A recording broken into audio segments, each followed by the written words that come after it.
Hello ಸ್ನೇಹಿತರೆ, ಎಲ್ಲರಿಗೂ ನಮಸ್ಕಾರ. ನೋಡಿ, ಶಿಕ್ಷಕ ಹುದ್ದೆ ಆಕಾಂಕ್ಷಿಗಳಿಗೆ ಶುಭ ಸುದ್ದಿ.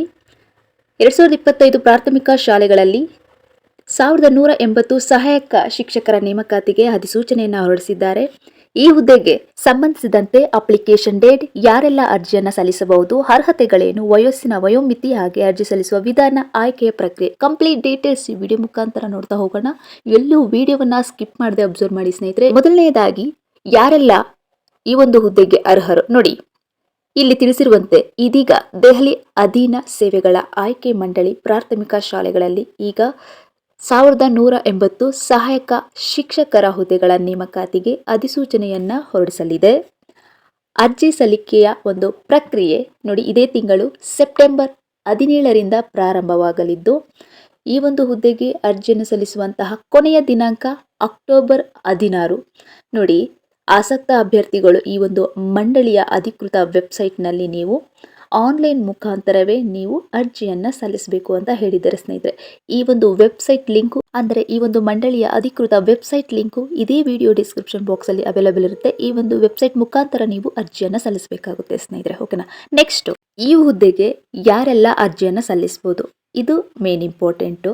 ನೋಡಿ, ಎಲ್ಲೂ ವಿಡಿಯೋವನ್ನು ಸ್ಕಿಪ್ ಮಾಡದೆ ಅಬ್ಸರ್ವ್ ಮಾಡ್ತಾ ಹೋಗಿ ಸ್ನೇಹಿತರೆ. ನೋಡಿ, ಅವ್ರು ಏನು ಹೇಳಿದ್ದಾರೆ ಅಂದರೆ, ಸಹಾಯಕ ಶಿಕ್ಷಕರ ಹುದ್ದೆಗೆ ಅರ್ಜಿ ಸಲ್ಲಿಕೆ ಮಾಡುವಂತಹ ಅಭ್ಯರ್ಥಿಗಳು, ಈ ಒಂದು ಹುದ್ದೆಗೆ ಅಪ್ಲಿಕೇಶನ್ ಅನ್ನು ಹಾಕುವಂತಹ ಅಭ್ಯರ್ಥಿಗಳು ಮೇನು ನೀವು ಯಾವುದೇ ಮಂಡಳಿಯಿಂದ 50% ಅಂಕಗಳೊಂದಿಗೆ ಸೆಕೆಂಡ್ PUC 12ನೇ ತರಗತಿಯಲ್ಲಿ ನೀವು ಉತ್ತೀರ್ಣರಾಗಿರಬೇಕು. It's most important. Minimum percentage 50 ಇರಲೇಬೇಕು. ಇದರ ಜೊತೆಗೆ DLED means diploma in elementary education plus CTET ಪ್ರಮಾಣ ಪತ್ರವನ್ನು ಹೊಂದಿದ್ದಲ್ಲಿ ಮಾತ್ರ ನೀವು ಈ ಒಂದು ಹುದ್ದೆಗೆ ಅರ್ಜಿಯನ್ನ ಹಾಕಲಿಕ್ಕೆ ಅರ್ಹರಾಗಿರ್ತೀರಾ. ನೆಕ್ಸ್ಟ್, ಈ ಒಂದು ಹುದ್ದೆಗೆ ವಯಸ್ಸಿನ ವಯೋಮಿತಿ ವಿವರ, ಇದಕ್ಕೆ ಸಂಬಂಧಿಸಿದ ಒಂದಷ್ಟು ಡೀಟೇಲ್ಸ್ ಇಲ್ಲಿ ನೋಡ್ತಾ ಹೋಗೋಣ. ನೋಡಿ, ಅರ್ಜಿ ಸಲ್ಲಿಕೆ ಮಾಡುವವರ ವಯಸ್ಸು 30 ವರ್ಷಗಳು ಮೀರಿರಬಾರದು. 30 ವರ್ಷ ಇದ್ರೂ ಓಕೆ, ಇಲ್ಲಾಂದ್ರೆ 30 ವರ್ಷಗಳೊಳಗಡೆ ಇರಬೇಕು ಅಂತ ಹೇಳಿದ್ದಾರೆ. ನೆಕ್ಸ್ಟ್, ಮೀಸಲು ವರ್ಗದ ಅಭ್ಯರ್ಥಿಗಳಿಗೆ ಸರ್ಕಾರಿ ನಿಯಮಗಳ ಪ್ರಕಾರ ಗರಿಷ್ಠ ವಯೋಮಿತಿಯಲ್ಲಿ ಸಡಿಲಿಕೆ ಇರಲಿದೆ.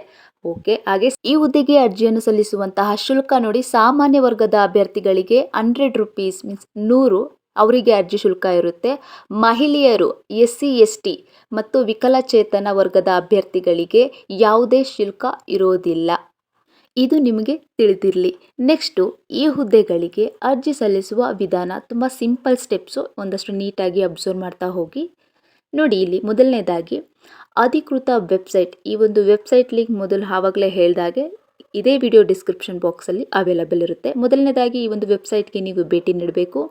ನಂತರ ಮುಖಪುಟದಲ್ಲಿ ಕಾಣುವ ಈ ಒಂದು ಆನ್ಲೈನ್ನಲ್ಲಿ ಅಪ್ಲೈ ಮೀನ್ಸ್ ಅನ್ವಯಿಸು ಎಂಬುದರ ಬಟನ್ ಮೇಲೆ ನೀವು ಕ್ಲಿಕ್ ಮಾಡಿದ್ಮೇಲೆ ನೆಕ್ಸ್ಟ್ 3ನೇ ಆಪ್ಷನ್ಸ್ ಅಲ್ಲಿ ನೀವು ರಿಜಿಸ್ಟರ್ ಮಾಡ್ಕೋಬೇಕು. ಮೀನ್ಸ್ ನೋಂದಾಯಿಸಿಕೊಂಡಾದ್ಮೇಲೆ ಅಲ್ಲಿರ್ತಕ್ಕಂಥ ಒಂದು ನಿಮ್ಮ ಬಯೋಡೇಟಾವನ್ನು ನೀವು ಫಿಲ್ ಅಪ್ ಮಾಡಿ. ಹಾಗೆ 4th ಒನ್ ಅಲ್ಲಿ ಅಗತ್ಯ ದಾಖಲೆಗಳನ್ನು ಡಾಕ್ಯುಮೆಂಟ್ಸ್ ಅನ್ನು ಅಪ್ಲೋಡ್ ಮಾಡಬೇಕು. ಲಾಸ್ಟ್ ಒನ್ ನೀವು ಫೀಸ್ ಪೇಮೆಂಟ್ ಮಾಡಬೇಕು. ನೆಕ್ಸ್ಟ್, ಅಭ್ಯರ್ಥಿಗಳಿಗೆ ಈ ಒಂದು ನೇಮಕಾತಿ ಪರೀಕ್ಷೆಯಲ್ಲಿ ಆಯ್ಕೆ ಪ್ರಕ್ರಿಯೆ ಹೇಗಿರುತ್ತೆ, ಇಟ್ಸ್ ಮೋಸ್ಟ್ ಇಂಪಾರ್ಟೆಂಟ್ ಸ್ನೇಹಿತರೆ. ಎಲ್ಲೂ ವಿಡಿಯೋವನ್ನ ಸ್ಕಿಪ್ ಮಾಡದೆ ಅಬ್ಸರ್ವ್ ಮಾಡಿ, ಇಲ್ಲಿ ನಿಮಗೆ ಒಂದಷ್ಟು ಕ್ಲಾರಿಟಿ ಸಿಗುತ್ತೆ. ಮೊದಲು ಅರ್ಜಿ ಸಲ್ಲಿಸಿದ ಅಭ್ಯರ್ಥಿಗಳನ್ನ ಲಿಖಿತ ಪರೀಕ್ಷೆಯ ಮೂಲಕ ಸಿದ್ಧಪಡಿಸಿದ ಅರ್ಹತೆಯ ಆಧಾರದ ಮೇಲೆ ಆಯ್ಕೆ ಪ್ರಕ್ರಿಯೆಗಳು ನಡೆಯಲಿದೆ. ನೆಕ್ಸ್ಟ್, ಪರೀಕ್ಷೆಯನ್ನ CBT ಮುಖಾಂತರ ಮೀನ್ಸ್ ಕಂಪ್ಯೂಟರ್ ಆಧಾರಿತವಾಗಿ ನಿಮಗೆ ಪರೀಕ್ಷೆಯನ್ನ ಕಂಡಕ್ಟ್ ಮಾಡ್ತಾರೆ. ಹಾಗೆ ಈ ಒಂದು ನೇಮಕಾತಿಗೆ ಸಂಬಂಧಿಸಿದಂತೆ ಹೆಚ್ಚಿನ ಮಾಹಿತಿಗಾಗಿ ಬಿಡುಗಡೆ ಆಗಿರುವ ಖಾಲಿ ಹುದ್ದೆಯ ಅಧಿಸೂಚನೆಗಳನ್ನು ಪರಿಶೀಲಿಸಬಹುದಾಗಿದೆ. ನೆಕ್ಸ್ಟ್, ಈ ಒಂದು ಅಧಿಕೃತ ವೆಬ್ಸೈಟ್ಗೂ ನೀವು ಭೇಟಿ ನೀಡಿ ಮಾಹಿತಿಯನ್ನು ಪಡೆದುಕೊಳ್ಳಬಹುದು. ನೋಡಿ, ಇಲ್ಲಿ ಸಿಂಪಲ್ ಆಗಿ ಏನು ಅರ್ಥ ಮಾಡ್ಕೋಬೇಕಂದ್ರೆ, ಅಭ್ಯರ್ಥಿಗಳು ಕಂಪ್ಯೂಟರ್ ಬೇಸ್ಡ್ ಆನ್ ಮುಖಾಂತರವೇ ಈ ಒಂದು ಪರೀಕ್ಷೆಗಳು ನಡೆಯುತ್ತೆ. ಇದೇ ತಿಂಗಳು ಸೆಪ್ಟೆಂಬರ್ 17ರಂದು ಈ ಒಂದು ನೇಮಕಾತಿ ಪರೀಕ್ಷೆಗೆ ಅರ್ಜಿ ಸಲ್ಲಿಕೆ ಪ್ರಾರಂಭವಾಗುತ್ತೆ. ಸಾಧ್ಯವಾದಷ್ಟು ಈ ಒಂದು ಮಾಹಿತಿ ಉಪಯುಕ್ತವೆನಿಸಿದಲ್ಲಿ ನಿಮ್ಮ ಸ್ನೇಹಿತರಿಗೂ ಶೇರ್ ಮಾಡಿ. ಇದೇ ಥರದ ಲೇಟೆಸ್ಟ್ ಅಪ್ಡೇಟ್ಗಳಿಗಾಗಿ ನಮ್ಮ MN Academy 26 ಯೂಟ್ಯೂಬ್ ವಾಹಿನಿಗೆ subscribe to bell icon all in ಆಪ್ಷನ್ಗೆ ಸೆಲೆಕ್ಟ್ ಮಾಡಿ. ಬಿಕಾಸ್ ಇದಕ್ಕೆ ಸಂಬಂಧಿಸಿದಂತೆ ಇನ್ನಷ್ಟು ಉಪಯುಕ್ತ ವಿಡಿಯೋಗಳ ನೋಟಿಫಿಕೇಶನ್ ಮೊದಲು ನಿಮಗೆ ರೀಚ್ ಆಗುತ್ತೆ ಸ್ನೇಹಿತರೆ. Wish you all the best. Thanks for watching.